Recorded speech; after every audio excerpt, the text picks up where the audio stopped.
Good evening. Welcome to the Emerson Elementary School Community Council meeting. Today, let me pull up our agenda here and we will just quickly go through the agenda, which is on the school website.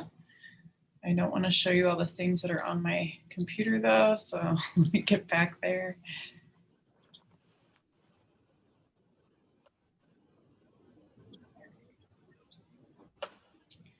Okay, can everybody see the agenda? Mostly we are skipping right to the good stuff, which is the return to in-person learning.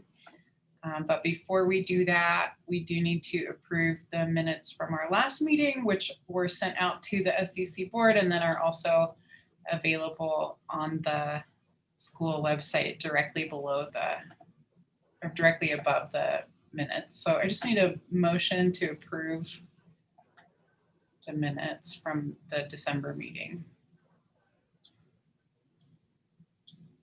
I'll move to approve the minutes from the December meeting. Thanks, Jack. I need a second, please. I'll second. Trisha seconds. Thank you. Any opposed? Thank you very much.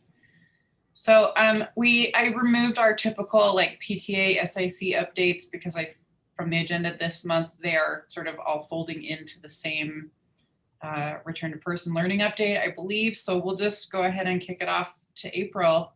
I'm going to take the agenda down, but again, if you are looking for it, it is on the school website here, which is emerson.slcschools.org/community, and you can find the minutes from last time and as well our agenda from this time. Okay. April, please. All right. Am I able to share my screen? Yep. Let me stop doing what I'm doing and I will send it to you.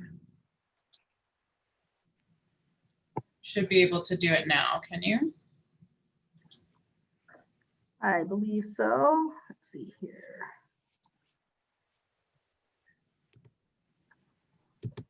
Okay. Just to give you an update of kind of how we've gotten to where we are. There was a survey that went out to parents, I believe it 1st of December or end of November. And we've kind of been going back and forth between are we really going to come back or whatever. The board has held firm on our reentry plan. So we're looking at beginning in-person services for our K1 kids on January 25th, our 2nd and 3rd graders on February 1st, and our 4th, 5th, and 6th graders on February 8th. Our special ed hub students will be returning on January 25th also for a full day. So this is our plan that we've been working on, was submitted yesterday to the district for feedback, but we've sort of been working on it a little bit at a time, and then just recently have been working on new class lists, procedures, all kinds of stuff that's included in this plan. We haven't covered everything, but we've got a pretty good basic plan, and then we've got a whole to-do list of stuff to do related to it. The way we made decisions about student placement, and it was explained in the letter that went out with the assignment, was we first looked at parents who wanted their student to remain with their current teacher. And so that kind of trumped everything. So that was the first layer that we looked at. And then from there, we looked at people who had said, I want this particular mode regardless of the teacher, which I think sent a pretty strong message that they needed one mode or the other, and we made sure that those kids were placed in the appropriate class as well. So we've had some kids who will be changing teachers, all kinds of things, but we've taken that first round and made sure we addressed all of those things with the first round of data. We had grade level teams meet together. Some were very much in charge of everything that happened in that grade level. Others asked administration and other folks to chime in, but between all of those avenues, we came up with some recommendations for the teams. For our ELP magnet kids, that's kind of a different situation, but what we've determined is that we'd have our 3rd through 6th grade kids come back. The data was kind of all over the place. However, there were most folks who wanted to stay with the teacher. If there was a student in those grades who preferred in person, I reached out to those folks prior to the letters coming out and talked about options for their student. All of the magnets across the district, the K6 at Hawthorne and Whittier are all remote. So we did choose to bring our 1st and 2nd graders back into the building just because we felt that foundational Spanish literacy and language is so important and so difficult to deliver in a remote mode. And so if parents wanted something in that case that was different, I also reached out to them before those letters went out.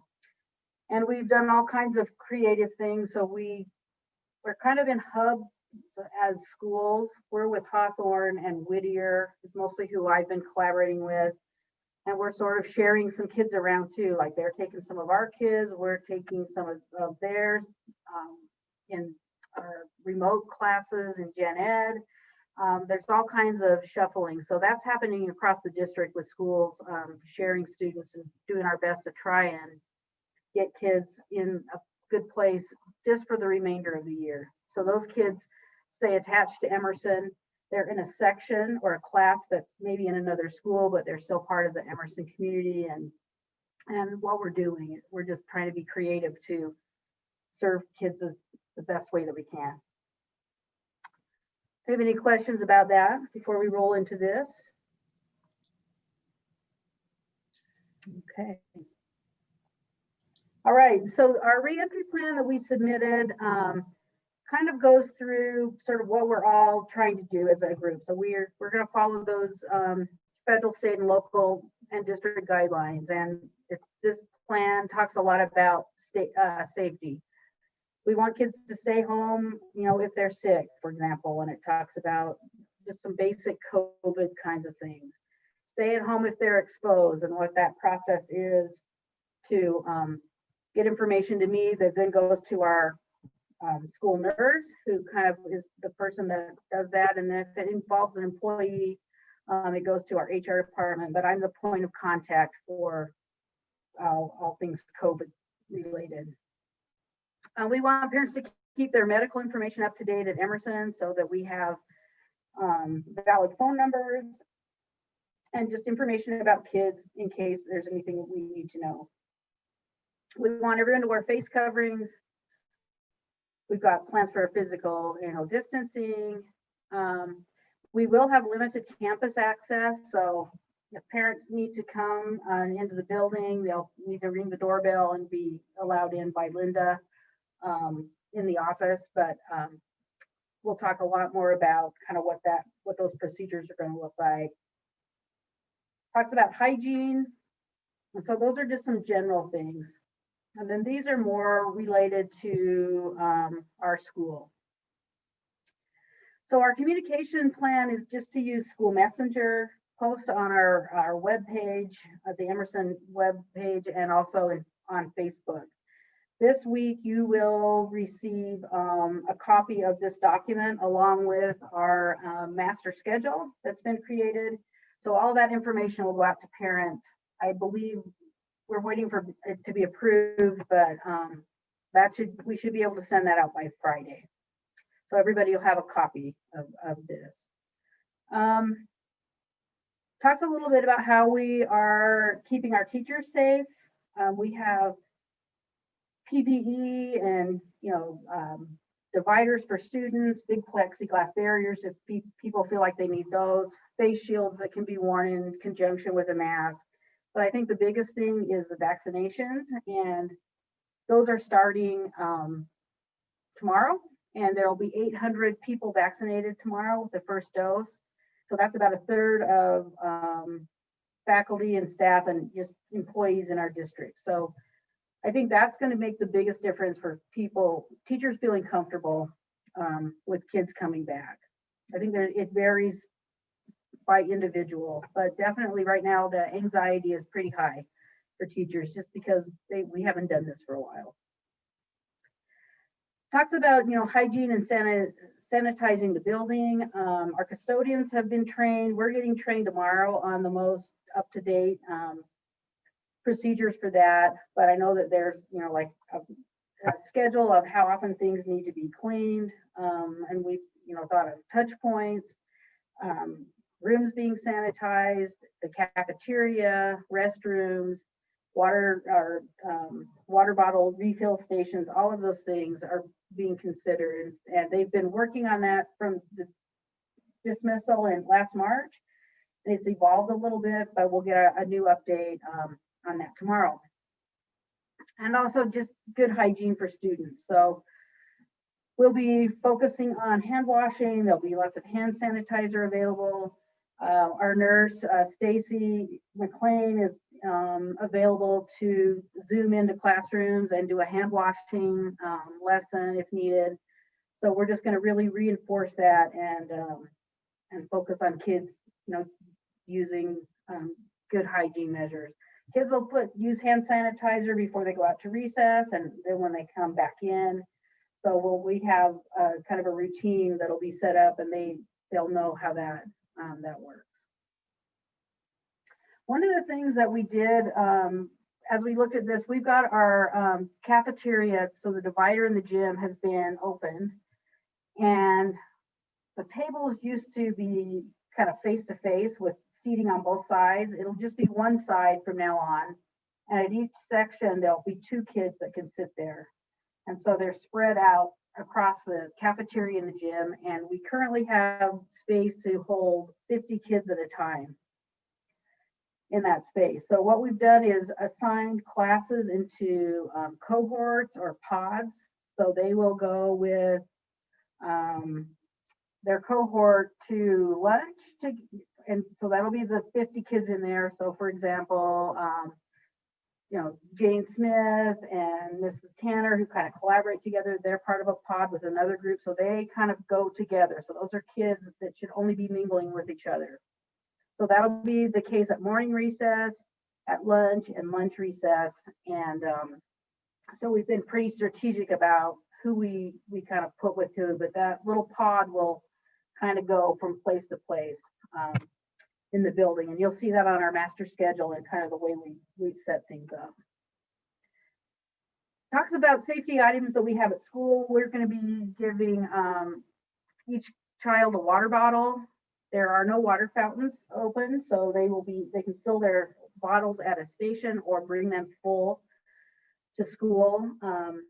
We have dividers for students, so there's just a divider that sits on their desk, so that's available.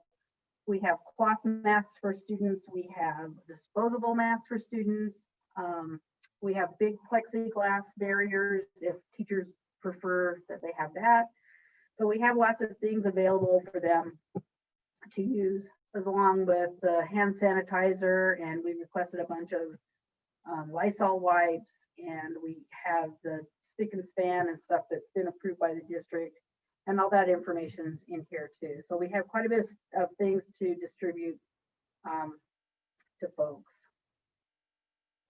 Talks a little bit about contact tracing. We won't get into that, and it always changes, but part of that pod issue and leaving assignments in the cafeteria in the classroom is to help do that contact tracing if it's ever necessary. So that'll be there. We'll be looking out after kids. I think some kids will be stressed coming back. They're not used to it, and it's unusual and different. And so, our counselor, our social worker, all of those things will continue to be in place so we can support our students. And then if we ever have to do a closure, we simply follow what's put in place by the health department. So our school nurse will be part of that, but they let us know what's going to happen with all that stuff.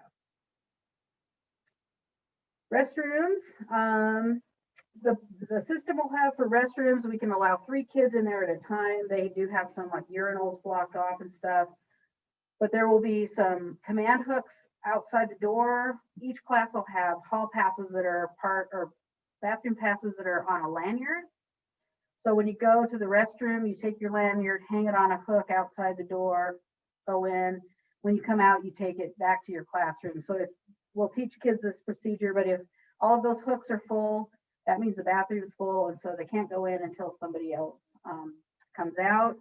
And also, teachers are going to have restroom schedules set up. So some teachers prefer to bring their class and do that occasionally, and so there'll be a combination of that. And if urgent requests, we'll always accommodate, but we want to have that system in place so we don't have overcrowding in those restrooms.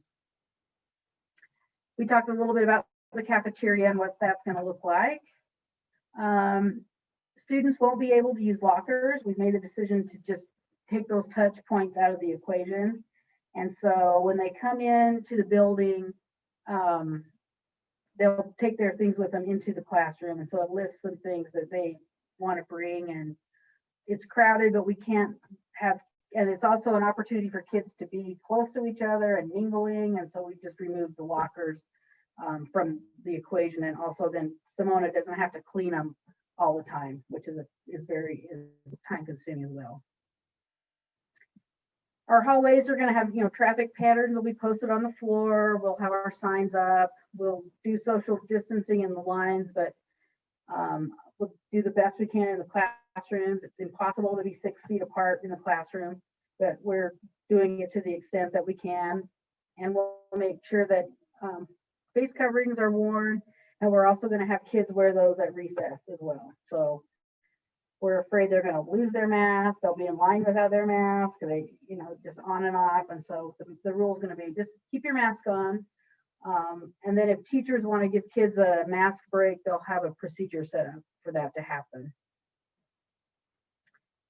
Our classrooms currently, even if a teacher goes in there once a day for a short period of time, they document it on a form in our office, and those classrooms get sanitized each day. And then that process will continue. So they have a fogger type thing that they use and in the classrooms, and those will that process will continue. We'll also have spray bottles and rags or paper wipes, I believe is what they're having us use, so kids can wipe down their desks and so on. So there'll be a process for that. I don't know the exact number of times. I think it's 2. It was the last time I heard. It may change. We'll find out tomorrow, but we will have a routine for keeping those desks clean and the room sanitized. If we have supplies that kids need, they won't be shared. So they would come in like a baggie or something. Each child will have their individual packet of stuff that they'll keep and use. And so we don't want to have them sharing stuff, and kids will be sitting at their assigned seat each day for lunch and in the classroom. Talks a little bit about the recess procedures. Those recesses are going to be pretty small, so it'd be a maximum of 50 kids out there at a time with a lot of space. So we're feeling pretty good about that.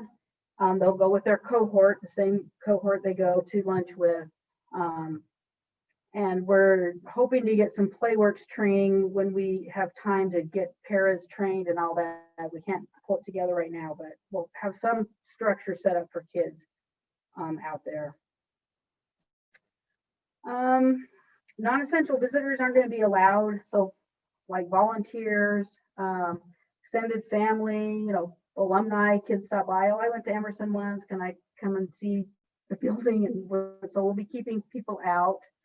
And if kids need to be picked up early or late, they contact Linda. So a phone call into the office or something, just to let them know, hey, I'm going to pick up my kid, and we can get your student down here.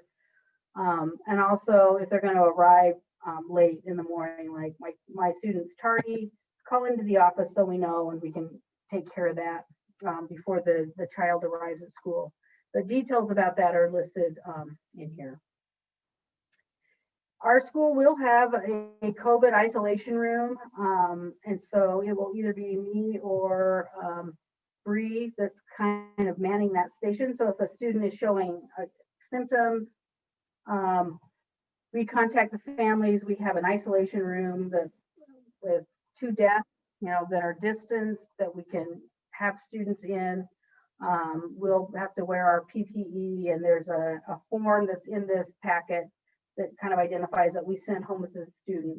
So, and it gives the parent direction about next steps. So those symptoms are the same ones that are listed on the, if is your child sick or whatever.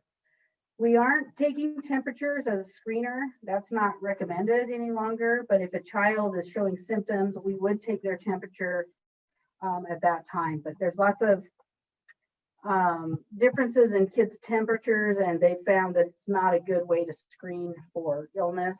But if a child feels like they have a fever or they have a cough or whatever, we will take their temperature at that time. So there was a question about that, I think, last time we met, but that's the policy for temperature taking. And then for, outside things, we just want to make sure kids get off campus quickly and get on their way home so they're not outside playing on the playground together and stuff like that. I know Emerson in the past has had that, kind of that tradition where families kind of chat and the kids play on the playground equipment, but, for safety purposes, we'll need to kind of limit that this year. Hopefully next fall, we'll be back to normal. So those are some kind of general things. This is the schedule. So the biggest thing that I think folks will notice is our drop off and pickup procedures. So what we're going to do, we have also our ELP magnet classes, our 1st and 2nd grade classes are going to be on a different schedule due to busing. So those kids, if they ride the ELP bus, will get here at 7:35 in the morning and have 15 minutes to have their lunch or breakfast, and their school day will start at 7:50 and will end at 2:05, which is different than from everyone else. Our special ed buses, those students should arrive at 7:45, and the kids will come in, grab their breakfast, and that group of students is going to have breakfast in the classroom. We can keep them distanced and all that stuff, so we'll get them through, get their breakfast, and they'll leave. And then the cafeteria will be open for other kids who need to eat school lunch from 7:45 to 8 o'clock.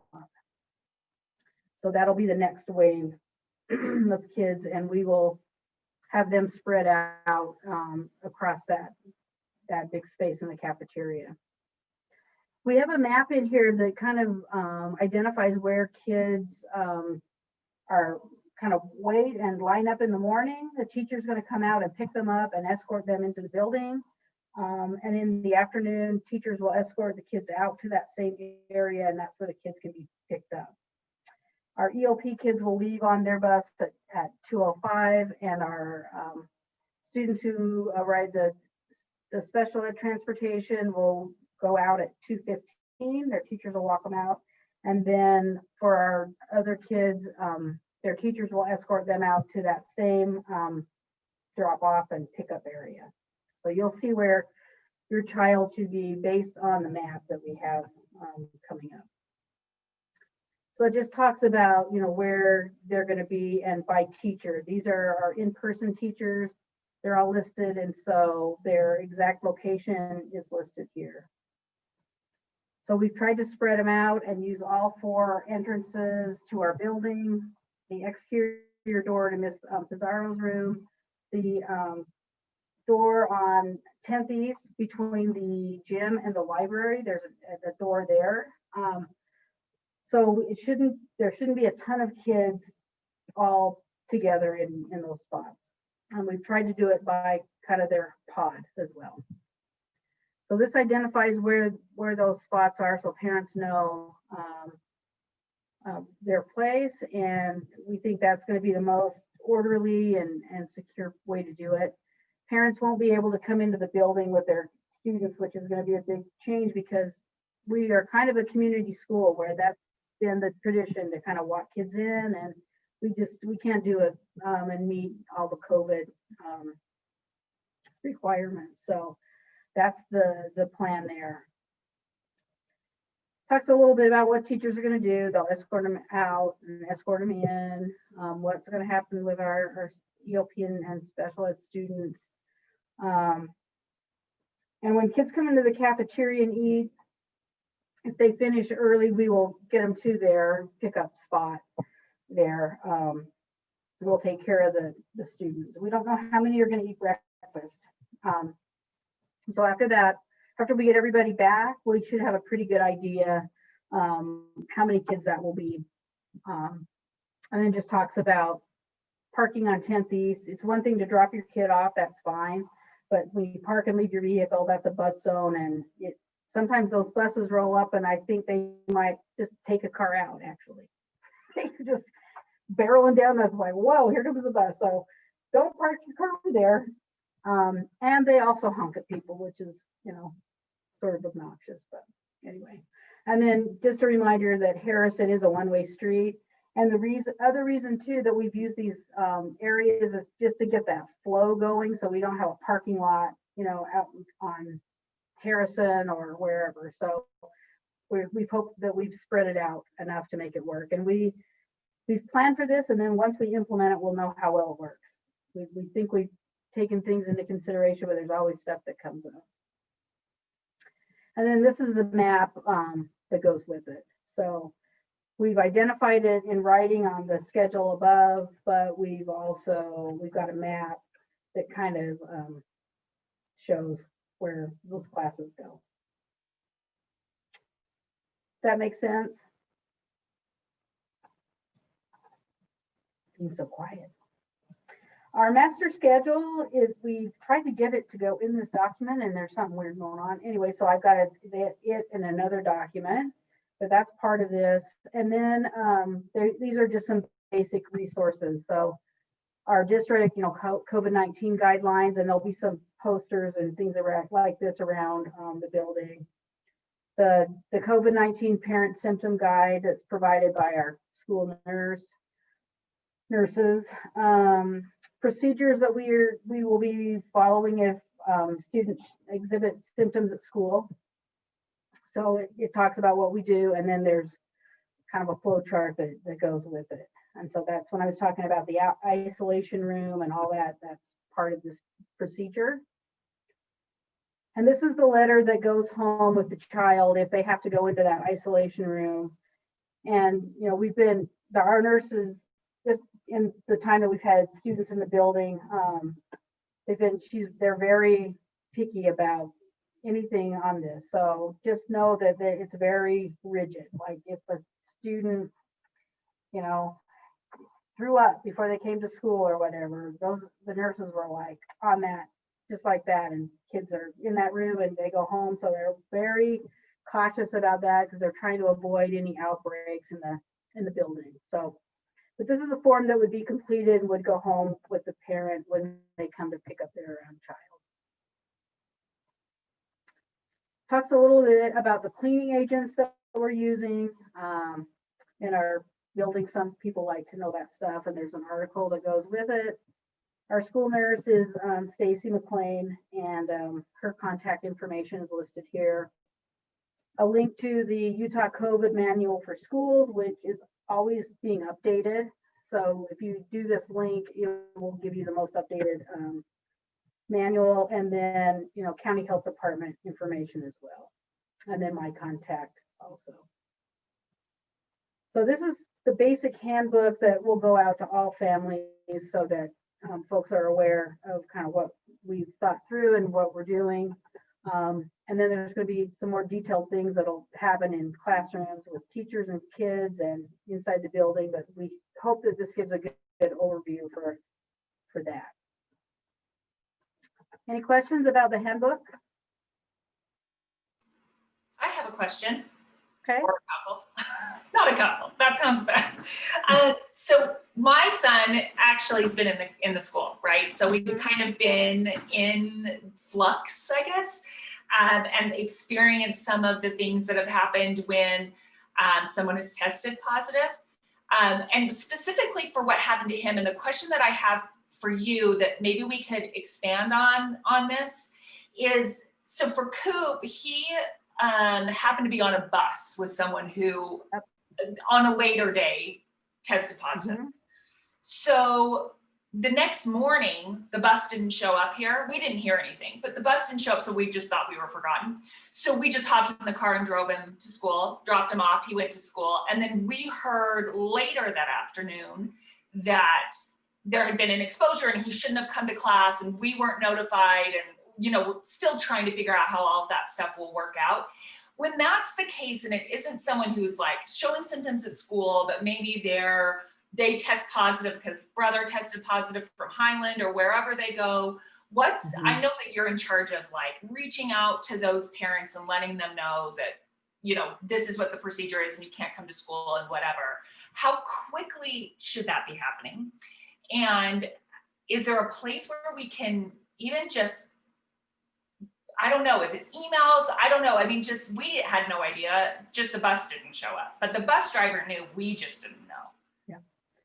So what happened in that situation was a couple of things. We found out late about this one student that we were concerned about.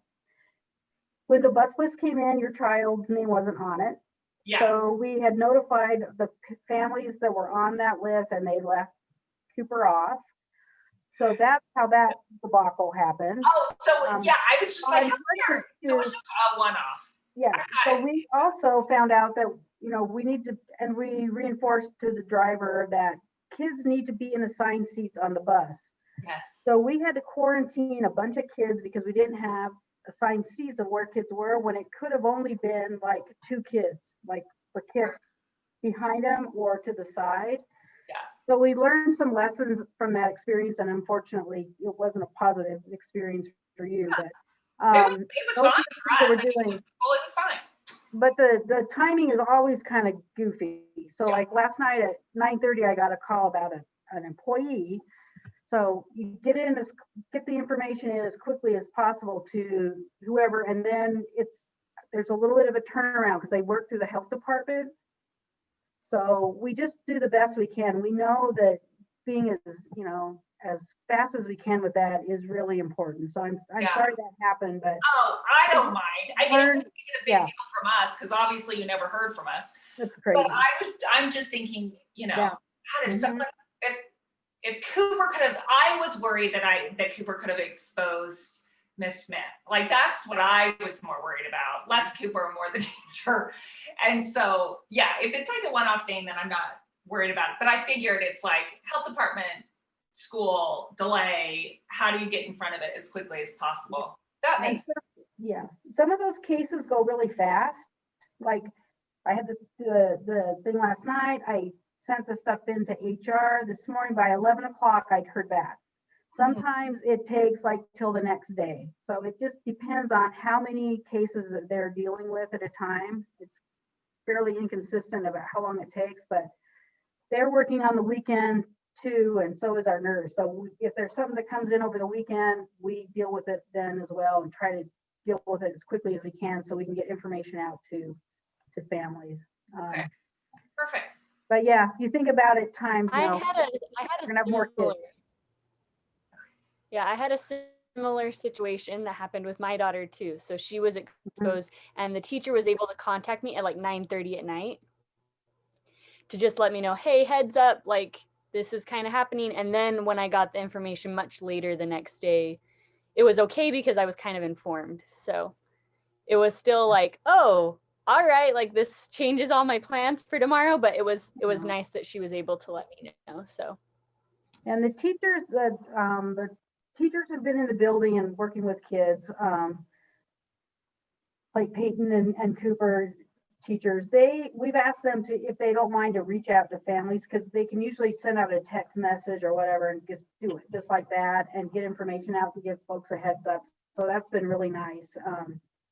In that case, I don't know if it'll happen when we have all of our kids come back, but we are certainly going to try to make that as efficient as we can and inform people as quickly as we can. So It's nice Yeah. that there was like a little, like a test case that kind of happened for the school before people came in. The other question I had, and I know this probably changes, is there a threshold for the amount of kids or teachers, people in the building who are exposed to COVID or have been tested positive to COVID where they would shut down the school for a certain amount of time? My understanding, and I don't know exactly if this is still the same, was that it was 15 students in a building or 3 students in a classroom. However, I hear of these other districts and high schools that are using the 1% rule, and they're kind of doing their own thing. We will be following what the health department is recommending. And I think it just, depends on if you can do contact tracing and it only 2 kids or impacted or whatever, it's different. If you don't have that kind of information, they usually err on the side of safety and might shut things down. But we've had to close a classroom or 2 till we get, sometimes it's just to get information, like to say on the safe side, like we're keeping the kids home till we can sort all this out. We don't want kids to accidentally be exposed or anything like that. And then we get rolling with it again. It's kind of like hitting the pause button. Yeah. So Stacy McLean would be the one who knows that, what it requires, what's the threshold on that. But And I just have one other question, and that's just from the percentages of the people who requested to come in or not come in or whatever, how many of what's the percentage of the amount of students that are coming back? Well, I don't have a percentage of what people said. I know that a lot of people said they wanted to stay with their child's current teacher. Mm-hmm. I think in terms of who chose remote versus, or what their preference would have been, it was like 66% wanted in person and like 34% remote. Okay. Something like that. The problem is that it kind of evolved. So then right after that, around Christmas time, remember when all those cases surged? And then we had people saying, I've changed my mind. I don't feel comfortable. So it's kind of been in flux. And then when we looked at the data to assign kids, we had to go with kind of what people reported just to keep it manageable so that we could use our FTEs the best way possible. So we can't have 40 kids in a gen ed class and 10 on remote, for example, safely. So that's the biggest challenge, and that's why we've been kind of sharing kids with other schools and so on.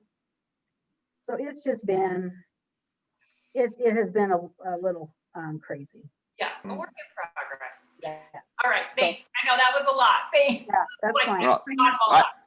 Yeah. I had a quick comment and then a question. The comment is thank you, April, for all that you and your team has done. This is a monumental effort in near impossible circumstances, and it's incredibly impressive. And I'm proud to be a part of the Emerson community and its teachers and staff and everyone that's coming together to make things work for every kiddo. The question that I had related to, you had mentioned some kids are going to be switching teachers either because they are switching teachers to join an in-person class, or switching teachers to stay within a virtual classroom community. What is being done in terms of making sure that that baton for those kids is handed off, and that transition, it's not even like it's kind of like a mid-year, even a mid-trimester transition, right? How's that going to go so that those kids are kind of oriented to a new classroom, or a teacher, if they're moving to in-person, they may have an idea as to where they're at in terms of learning progression. We have asked teachers, we talked about this in SIC Monday, I guess that was, because we have parent conferences coming up in February. I think those are February 10th and 11th or 9th and 10th, something like that. And so I think we've asked people to kind of share information, either whether it's via an email or something, just about the student. There was some talk about doing the parent conference together when we do conferences. But prior to that, grade levels are, they'll get their class lists and contact information and can reach out to those new families and make contact, and they know that there's a whole process that you need to go through. It's kind of like the beginning of the school year again, with kind of building it, that class community and all of those things. So that's been the discussion here, is just kind of sharing general information about kind of where the child is academically, what kind of supports they may need, what kind of extension they may need, just things like that, so that that transition is easier. And then when setting goals at our conferences, I think some teams are doing those together for kids that have switched, and because it's pretty efficient doing them on Zoom. I think we've been able to get through more in that time, and so they thought that they could free up enough time to do some with the sending teacher and the receiving teacher together. So we don't have a set plan, but that's kind of what the discussion has been. And so we'll see how different grade levels handle it, but they've all been collaborating and talking to each other as a team on that grade level. So it's going to be more difficult for families that like chose a different option, and like they're going to Whittier ELP for the remainder of the year or whatever. They're still connected to Emerson and they're on our roster, but their class section is in another school. That makes sense. Yeah. Yeah. So I'm sure there's going to be conversations between that receiving teacher and the sending teacher in that regard as well. So it's all about communicating. Right. And I see like the transition both academically, that's something, in terms of learning progression, but also equally important, especially now, is that kind of social connection where teachers are, for some kids, the only other adult that they're seeing, right? Yeah. And so other than their parents or whoever they live with. And so, I think whatever can be done to kind of say, help that baton get passed successfully, I think is going to be really important for those kids. Let me add that to maybe like a joint, a joint 10-minute Zoom call with both teachers could be really impactful for both kids beforehand, right? That's a good idea. Thanks, Jack. Can I ask a clarifying question, April? Mm-hmm. So just so I kind of understand, it sounds like there are some teachers who are going to be teaching students exclusively in person, some teachers who are going to be teaching students exclusively online. I was just curious, are there any teachers that are having to like juggle both, or is it one or the other? No teacher was required to do it, and that's sort of what the district said. We're not requiring folks to do both at the same time. There is one grade level who chose to do that.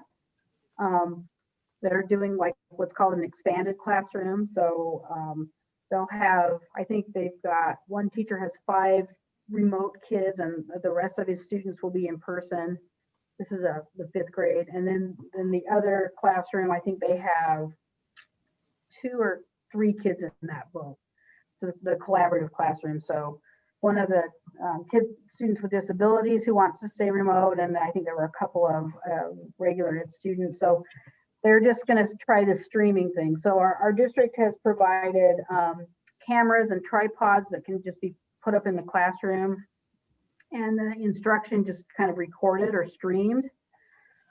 And part of that, we haven't gotten the word about that, but I think some of it has to do with if kids have to quarantine, and so they're out of school for a bit, so that they can at least have access to that instruction. We haven't gotten the details about it, but that's my hunch. But the 5th grade team wanted to do it regardless. They just wanted to hold on to their own kids, and so that was their choice. But we were supposed to find out, we were supposed to assign people to either an in-person or a remote, and that's what's been challenging about trying to put kids in classes. You can't have huge classrooms in person where and the teacher doesn't feel safe because they haven't been vaccinated yet and all of those things. I think it would have been easier to do it that way, but I don't know that the instruction would have been great. But the way we're doing it right now is all remote or all in person. And do you anticipate that being through June, whenever school ends? Yeah. Do you, unless something really happens. I know the percent positive is starting to decline and teachers are starting to get vaccinated. But even with that, there's some families who, for their child's sake, they don't feel like it's safe for the child to be in the building. And so that's the biggest challenge, is trying to find a balance there. Yeah. We're hoping next year we can be back to regular school. yeah.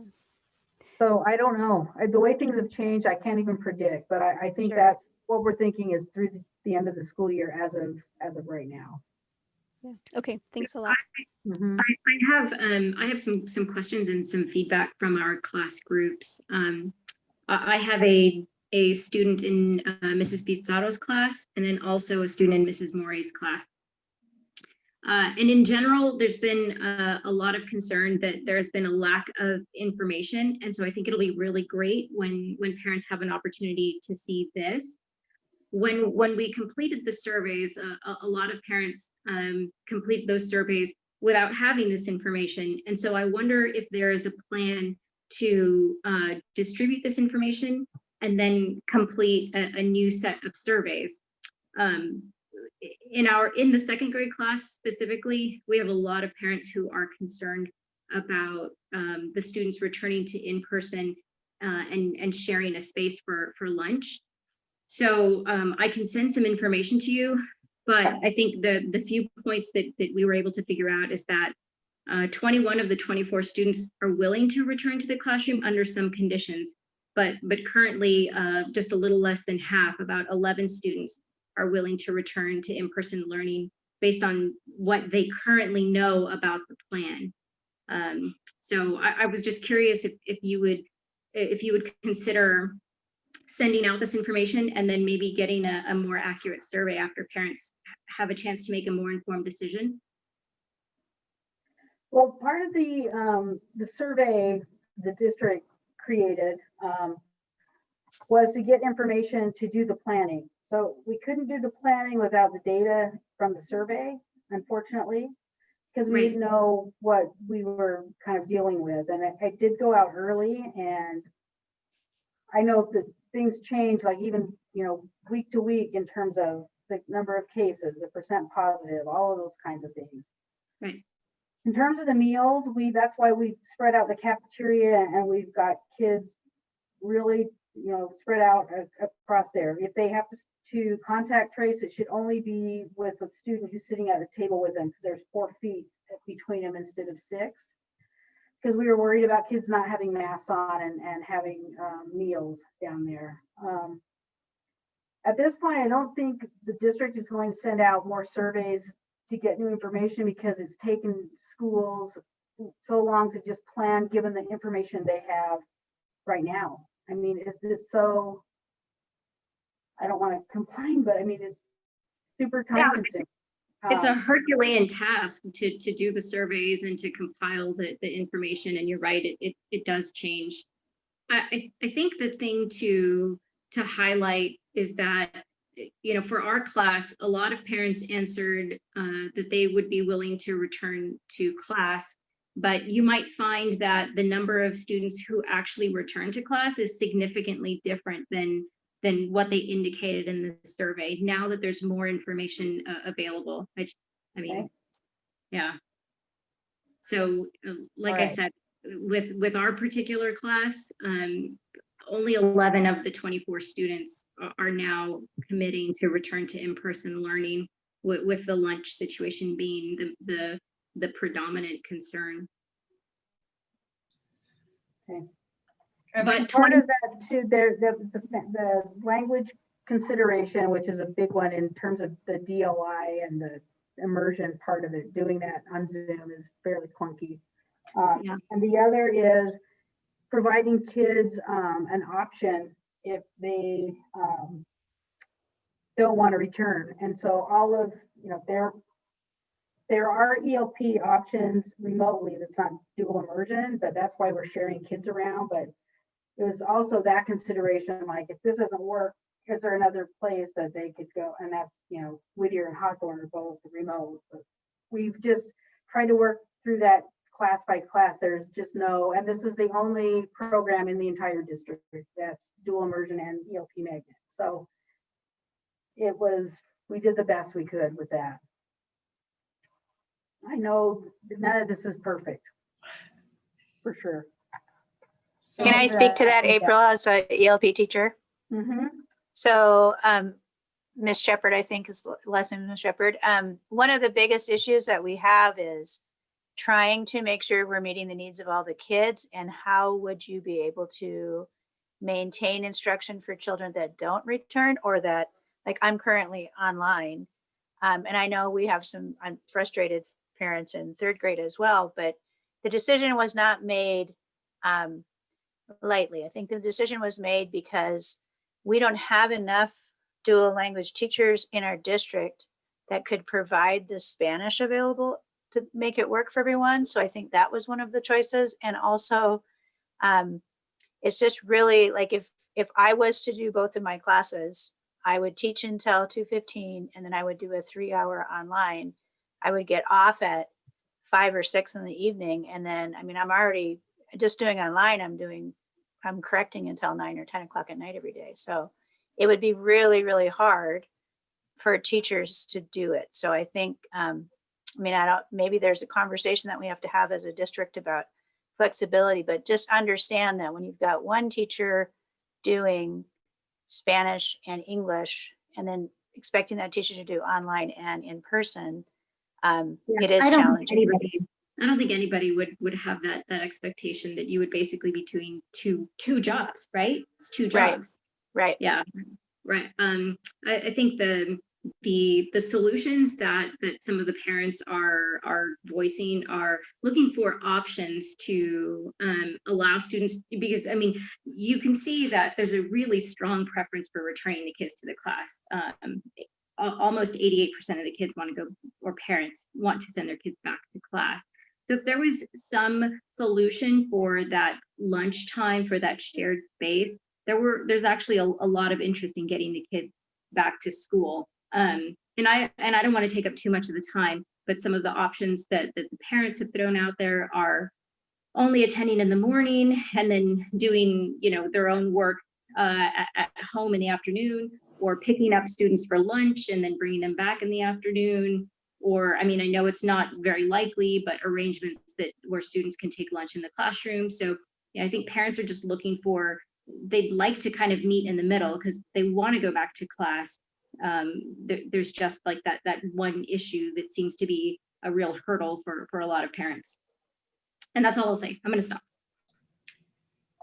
I would, on a similar note, our first grade teacher sent out a message to the class letting us know our teacher is remaining online as the online first grade teacher.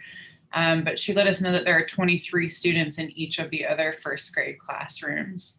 And that seems like a lot during COVID times. And it seems like it would be difficult to maintain 6 feet of distance without, like removing every other piece of furniture from the classroom, which I suspect is probably what's happening. But I'm curious about, I know that our normal classroom, funding per full FTE is 28 students.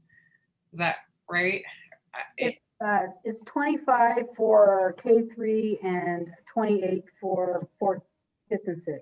Yeah, so we're not really on a restricted number of bodies in classrooms, and I'm curious how that, I don't know the dimensions of the Emerson classrooms, but I'm curious what that looks like. It feels pretty large for a pandemic level classroom. And we knew that was a concern, and that's why we had spent so much time working on that hybrid model, was to reduce the number of students in the school at a time. So you'd only have half as many kids, in there, which was, we spent the day after school got out is when my first meeting was for reentry, and we worked on that until it was thrown out the window whenever. We never even got to implement it.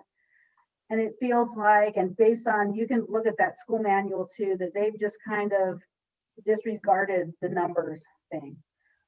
in the classroom. I think that what they're most concerned about, and we've tried to distance the desks as much as possible. One of those first grade classes, there's, I think it's almost, there's 3 feet between the desks and, you know, to the side and front, and we've got them spread out in the classroom with 24 students in that class. But what the state and that everybody's really focusing on is wearing that mask.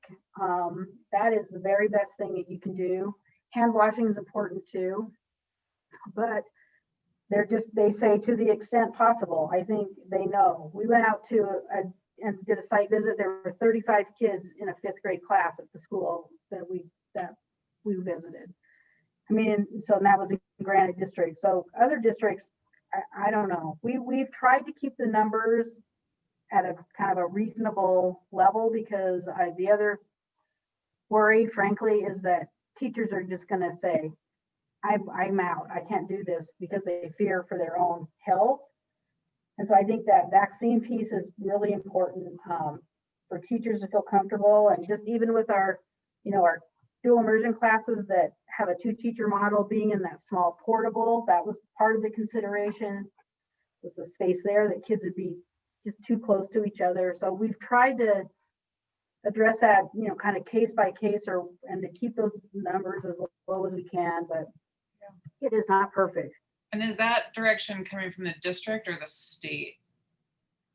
The direction on the spacing, or The hybrid plan being thrown out. That was like that's from our district. So we don't know how it would have worked. I think it would have been hard, because I think teachers would have been doing 2 things at once, like Mary Lou talked about. And I think that's what Granite's been trying to do, and other districts, but our board or whatever decided to just go with the model that's set up, rather than pursuing the hybrid model. And my understanding is some of it was a concern for teachers and what they were going to be asked to do. Sure. I attended Clayton Middle School's SCC yesterday morning at 7:30. By the way, I prefer 5:30 p.m. to 7:30 a.m. if anyone cares. I second that. Oh my gosh. So anyway, what they're doing is they're bringing a quarter of the junior high separated by alphabet in every day. So Monday is A through E, Tuesday is F through J, you know, whatever, right? Then they're online Wednesday. But so like my kid is Nicholson, so he would go all day on Thursday.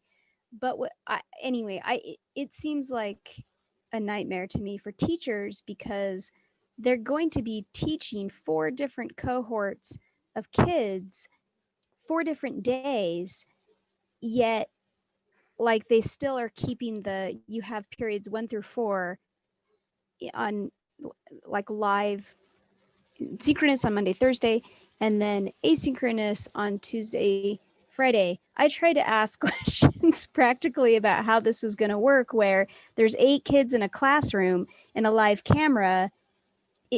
Are the kids at home joining that for the live instruction, or does the teacher have to prepare a asynchronous for those 75% of the kids and prepare some kind of synchronous for the 25? I mean, it just sounds like a nightmare. And I did not feel like I got an answer that made sense. I was like, I give up. But yeah, I can only imagine the administrative nightmare that this is. I mean, so I'm sorry and thank you, but I can't believe they're going to do this hybrid, and I'm curious to see how it works, I guess.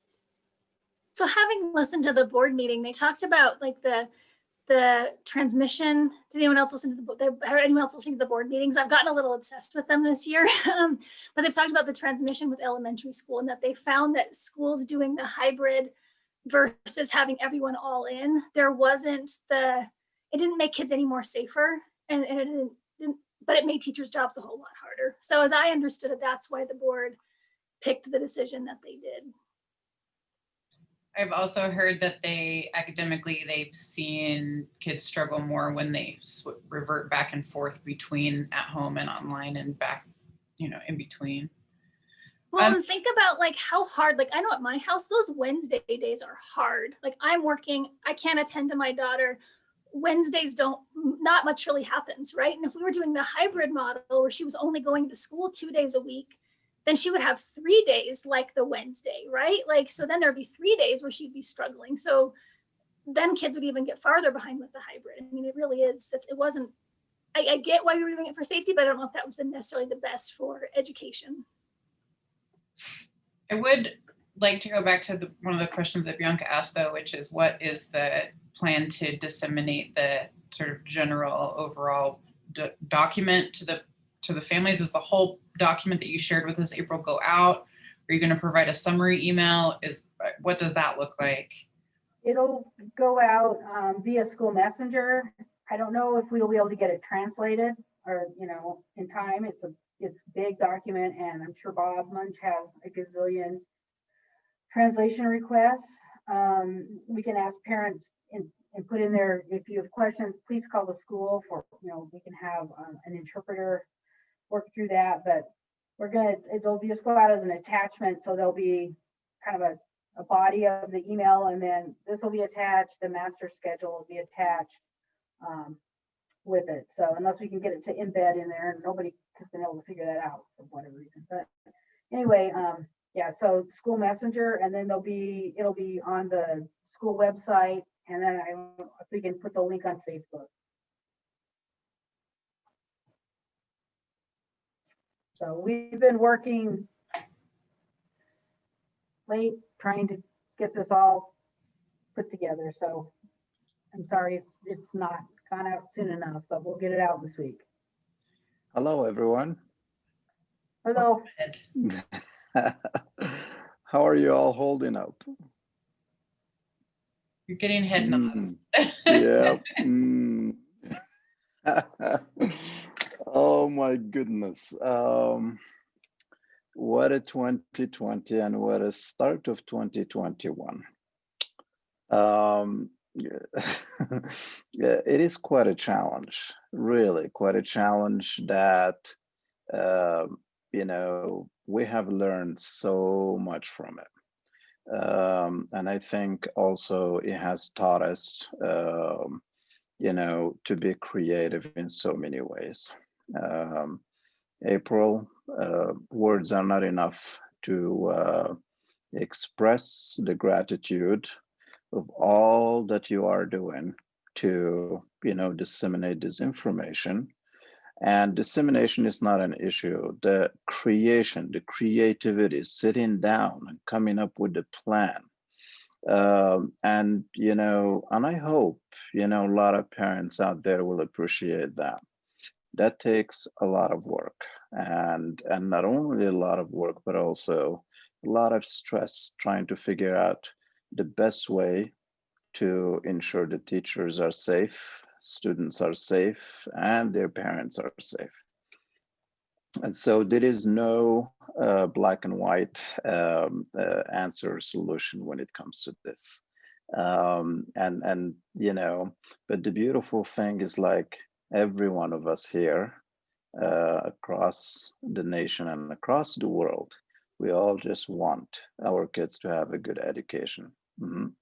And so what our teachers are currently going through and what they are going to be going through, it's really, really a rough uphill battle. And the sad thing, they are not even well compensated for that.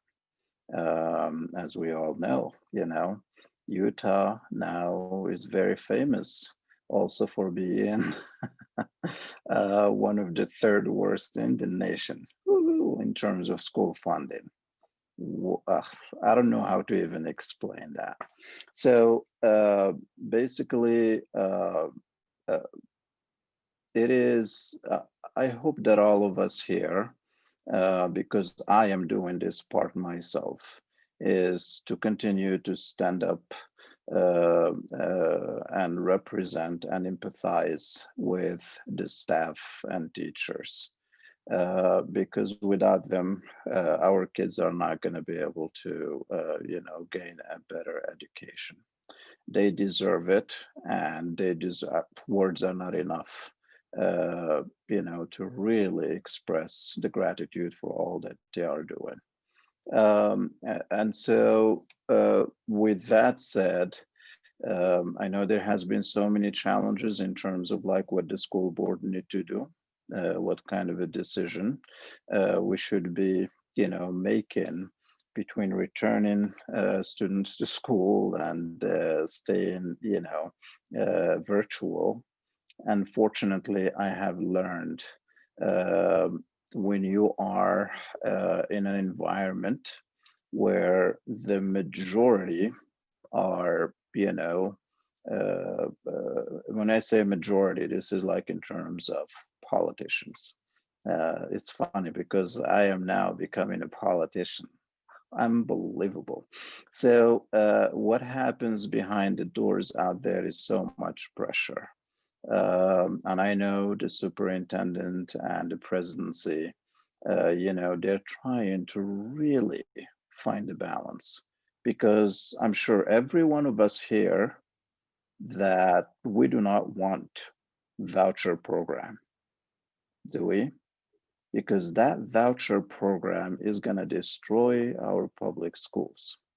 Basically, what a voucher program is that parents who want their children to be at school in person, if our district does not open in person to everyone, they will take money from the public schools, give them to those parents, and pay for them to go to a private school.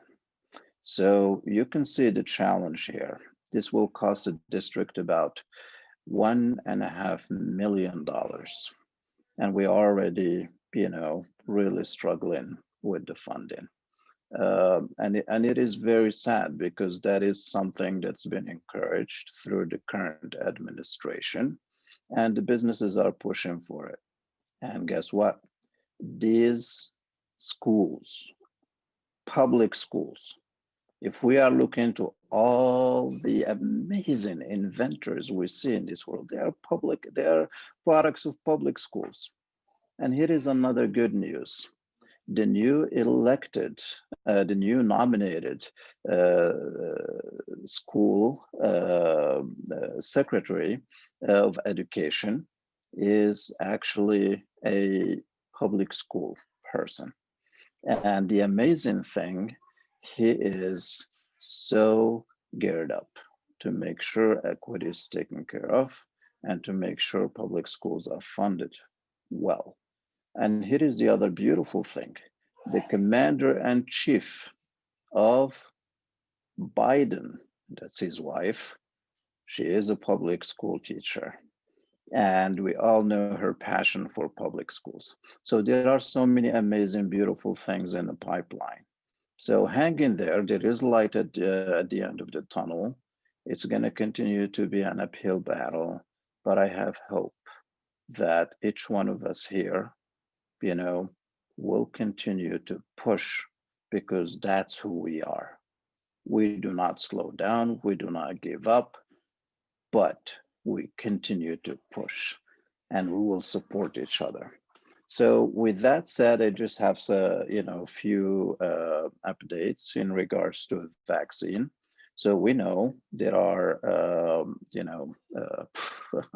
we have 3,000 staff and so that we wanted to be vaccinated in our district, yeah?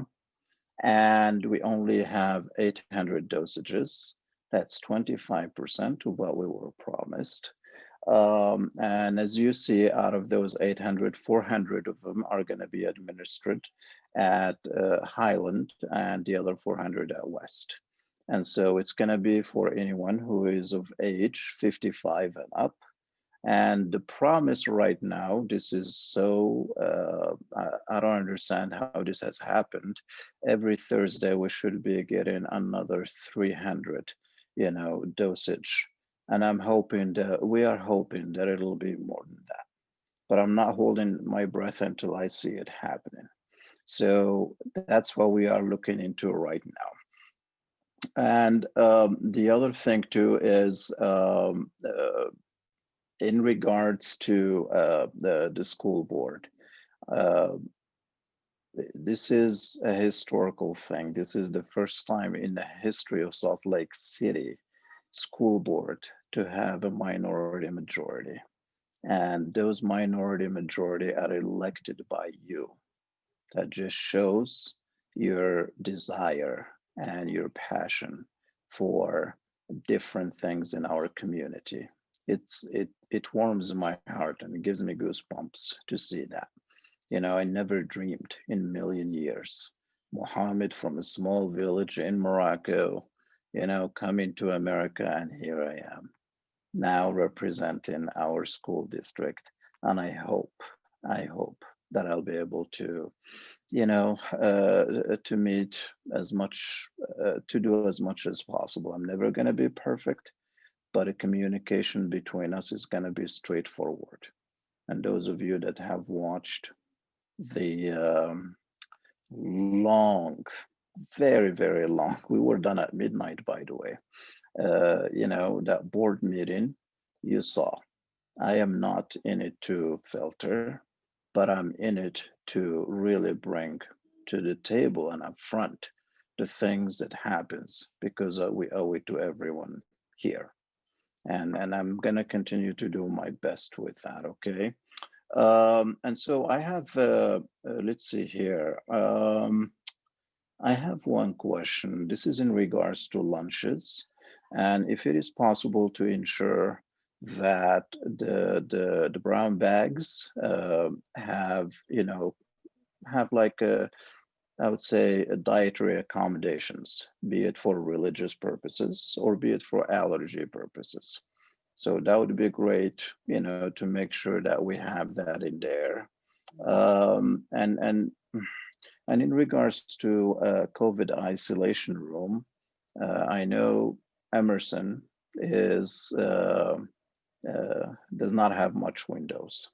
And I'm hoping the isolation room have some form of ventilation and also some form of little bit of windows or so.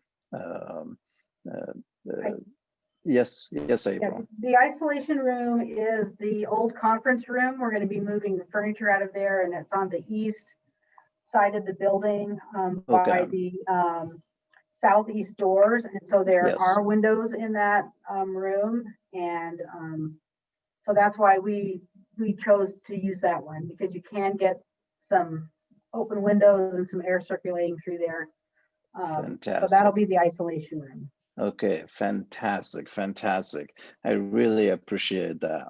Let's see here. So we have the lunches and we have the isolation room. We have the vaccination update, and I'll keep updating you, April, as we go along. And meanwhile, please reach out to me. Now, when I was in the Navy and when I was at Department of Veterans Affairs, I mean, I have PTSD from emails. Now, when you say, I'm telling you, my email box is just holy. And we are paid so much as school board members, so we can hire an assistant. Just in case you do not know, we're making about $3,700 a year.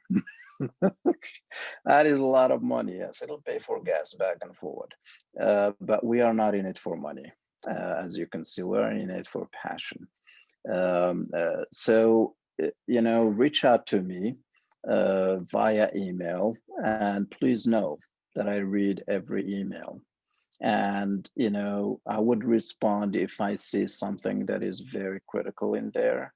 And also, if, you know, you see that something very, very important I need to know about, I will leave my cell phone number in the message room here and text me directly.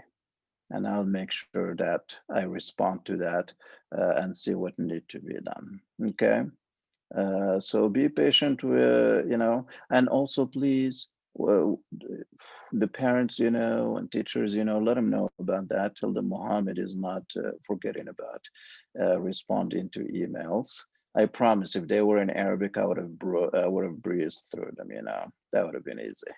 Here is the other thing. If you have any parents or children who needs someone who speaks Arabic and French, and when I say Arabic, any spoken Arabic on the Northern Africa and the Middle East, I am the person to reach out to. And I'll be very delighted to be there to translate and speak the language so that they can understand what's going on. Okay. All right. So meanwhile, if any one of you has any questions for me, I am here. Otherwise, just text them to me. Okay. Yeah. All right. And thank you, everyone. Thank you. Thank you, Mohammed. Thank you, Mohammed. I see something in the chat. The question about Highland and West, those are just sites where they're going to administer the vaccines. The teachers are being invited from schools all across the district, and it's by age first. So it's 55 and older in the first wave. Okay, good. I thought that was like really unfair that they were getting 800 vaccines separated just to those two schools and not divvied up between any of the other schools. So I figured I just wanted some clarity on that. Yep, those are just administration sites for the vaccines. Does anybody want to see the master schedule? I mean, it basically shows that when school runs from the times that we talked about, but I can certainly pull it up if people want to look at it. Sure. Find it. Looks like we've got a couple of head notes. Okay. We've got about 10 more minutes. Were there any other questions for April about the plan? Yeah, I'm looking for one. I'm sure you have parents out there or teachers who might be saying from other districts, how come Salt Lake City is the first to get, the vaccination? And so, well, we have some real information that actually debunks that. I'm just finding the information and I'll let you know before we leave. I found the distribution plan on the county's website and I'm putting it in the chat so you can see kind of what the health department is saying. Okay. Well, go ahead, April. This is just sort of a draft, like our recesses. You can see up here that classes are divided by pods. And so this one pod has the teacher's name, but all the other ones will have them when we get this all lined up and ready to go. Same thing with the lunches. So the lunch pod and the recess pod are the same on that. It also shows the school day, for the magnet ELP kids begins at 7:50 and the rest of the kids begin at 8 a.m. and then 2:05 in the afternoon for ELP and 2:15 for the other students. And that is kind of dictated by transportation. So we're kind of in a fleet of buses. And so that's where ours fell. Wednesdays is still going to be a remote day. The latest information I got today is that teachers will be doing some teacher-led instruction for at least an hour a day. And they'll do a 30-minute PLC that day. So we reduce the time, but we'll be able to get PLCs in there. And then the rest of the day they'll have for planning or to pull small groups of kids or whatever. And students will be working asynchronously. We're looking at providing our rotation classes asynchronously. So our digital learning, our library, PE, computer, art, music, whatever will be on that Wednesday, just for safety purposes. It's very difficult to have those teachers interacting with lots of classrooms. And so their exposure, but also transmission, cross transmitting and for kind of working, they're mingling and contaminating a bunch of classrooms.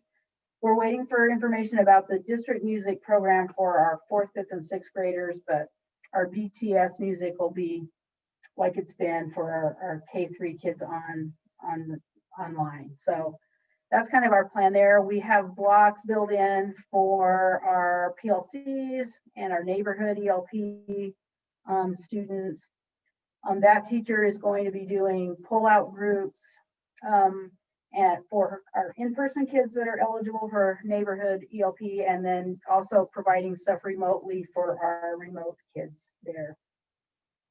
And we'll also have a schedule set up for our students that need to receive ELD instruction, our second language learners, and our resource teacher will be creating her schedule with the individual teams of teachers. So that's not listed on here, but it gives you an idea what the day will look like. And this is the schedule that the teachers will get and follow on that day. So I think it's the way the district has set it up has been good in terms of teachers getting adequate planning time, because it does require a lot of additional time that, you know, compared to last year. So I look at Wednesday is the new Friday. So it's that half day for kids like we had on Fridays, and then teacher planning on that day.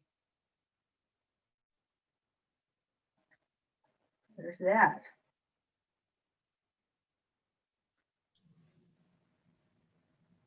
Any questions on that? Okay. Thank you for your feedback on that. I know the other agenda item was going to be our land trust planning, which we haven't heard anything about land trust yet. In fact, the site just reopened, I think Monday maybe, or it opens Friday, I think, so that we can do our report for last year's land trust. So they redid their website and so on. I haven't gotten new information about that yet. It hasn't come through the district, probably because we've all been working on re-entry plans and so on, but I don't know if we want to push that to next time and start kind of looking at what data we have available. Yeah. Some of the challenges that we don't have end of level testing from last year.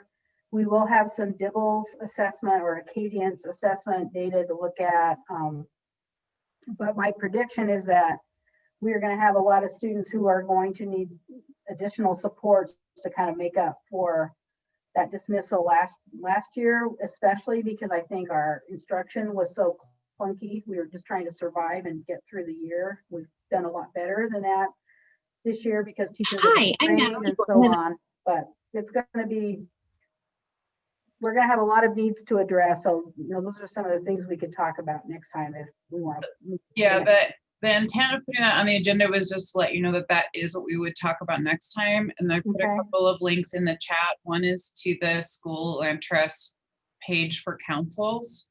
So you can kind of, if you haven't participated before, you can kind of look at what that is set up to do. And unfortunately that YouTube video started playing, but that's the YouTube video, that's the training School Community Councils 101 from this fall that kind of explains how this land trust council process works. So if you're not familiar, that's a great thing to just, you could probably zip through it. You probably don't need to sit through the whole thing. But they do go through kind of a PowerPoint that talks about that process and how it works. There are also notes from our last year's planning process on the school website under the CCT page if you want to see what the land trust plan looks like. But just, I was going to ask April just to give kind of an overview of, you know, there's a percentage of dollars that come into each school, and those are used for particular programs determined by the SCC and what we've used them for in the past. And that's what we'll talk about next time as well. Okay. And we finished with 4 minutes to spare. So does anybody have any other questions? I'm sorry, I did not take very detailed minutes at all. I figured you were going to send that plan. Yeah. And so I didn't want to try to capture it, but so I apologize in advance. They are very sparse.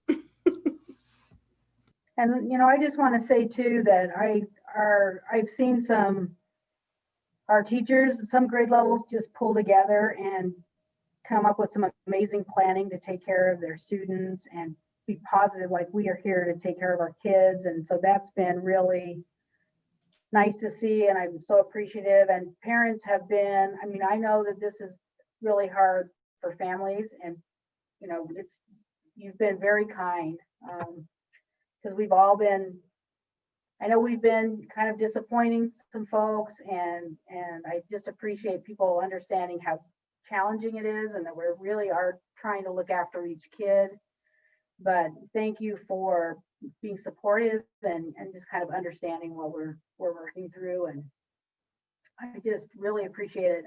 Mohammed mentioned the PTSD. I think principals from emails, I think principals have it right now as well. But there's been some nice emails that have come through too, like, thank you. And I know this is hard, and that stuff really makes a difference. And when we've heard positive things about teachers, getting that information out to the teachers so that they know that the families really are appreciating what they do. So thank you so much for that. And thank you for the feedback too. It's always great to hear your, point of view, because a parent perspective is very different. So thank you.